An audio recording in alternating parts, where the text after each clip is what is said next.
All right, so this is something that we see sometimes on when we're performing floats, tongue damage and bar damage. This looks like it was probably a cut of some kind just because of all the damage that there is. But we can definitely see this from overuse of a bit as well. Sometimes it'll be a horse maybe that had a bit in his mouth, bucked the rider off, ran off, broke the reins. I've seen those. So this one was pretty severe, almost cut his entire tongue off. So the tongue is very delicate and you can do a lot of damage to it. He also has some thickening in his bars. So I think he did bar damage at the same time. When you feel up his bars, which is this flat spot on the jaw between the canine and the first tooth, this is the bar here, and there's a line of bone. That's where the bit lays.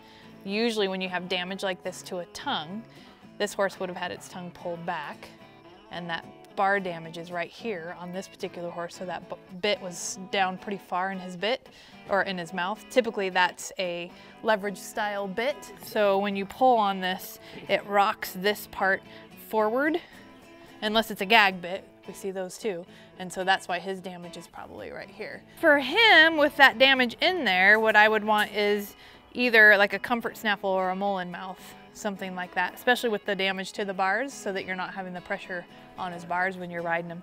So a mole-in mouth would work really well for him, because that just, it's flat. A mole-in mouth is flat, it kind of hugs all of that, so it would support his tongue and keep the pressure off of the bars.